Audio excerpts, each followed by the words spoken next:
Guys, നിങ്ങൾ orgasm without ejaculation എന്ന concept കേട്ടിട്ടുണ്ടോ? ശരീരം മുഴുവൻ ആസ്വദിക്കുന്ന ഒരു സുഖ തരംഗമാണ് ഓർഗാസം. ശുക്ലം ജനനേന്ദ്രിയത്തിൽ നിന്ന് പുറത്തു വരുന്ന പ്രക്രിയയാണ് ശുക്ലസ്ഖലനം. സാധാരണയായി ഇത് രണ്ടും ഒരുമിച്ചാണ് നടക്കുന്നത്. പക്ഷേ കുറച്ച് ടെക്നിക്സ് നിങ്ങൾ പരീക്ഷിച്ചാൽ ശുക്ലം പുറത്തു വരാതെ ലൈംഗിക ബന്ധത്തിനിടയിൽ നിങ്ങൾക്ക് കുറെ നേരം ഓർഗാസം ആസ്വദിക്കാം. ഫസ്റ്റ് ടെക്നിക്, ലൈംഗിക ബന്ധത്തിനിടയിൽ സ്ലോ ആൻഡ് ഡീപ് ബ്രീത്തിങ്.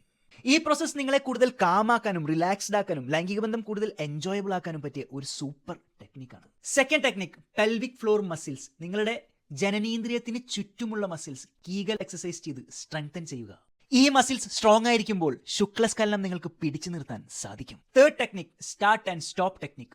സ്ഖലനം നിങ്ങൾക്ക് ലൈംഗിക ബന്ധത്തിനിടയിൽ സംഭവിക്കാൻ പോകുന്നു എന്ന് തോന്നുമ്പോൾ സ്റ്റോപ്പ് ചെയ്യുക കുറച്ചു നേരത്തേക്ക്.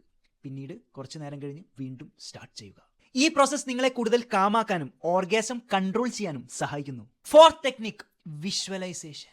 നിങ്ങൾ ലൈംഗികബന്ധത്തിൽ ഏർപ്പെടുമ്പോൾ നിങ്ങളുടെ ജനനേന്ദ്രിയത്തിൽ അനുഭവപ്പെടുന്ന സുഖം നിങ്ങളുടെ ശരീരം മുഴുവൻ പടരുന്നതായി മനസ്സുകൊണ്ട് വിഷ്വലൈസ് ചെയ്യുക. ഈ പ്രോസസ് നിങ്ങൾക്ക് ലൈംഗികബന്ധത്തിനിടയിൽ ജനനേന്ദ്രിയത്തിൽ അനുഭവപ്പെടുന്ന സുഖം കുറയ്ക്കാനും ഓർഗാസം നിങ്ങൾക്ക് ശരീരം മുഴുവൻ ആസ്വദിക്കാനും ഓർഗാസം നിങ്ങൾക്ക് കൺട്രോൾ ചെയ്യാനും ലൈംഗിക ബന്ധം കൂടുതൽ നേരം ആസ്വദിക്കാനും സാധിക്കുന്നു. ഈ 4 ടെക്നിക്സ് നിങ്ങൾക്ക് ഒറ്റ ദിവസം കൊണ്ട് അച്ചീവ് ചെയ്യാൻ പറ്റില്ല.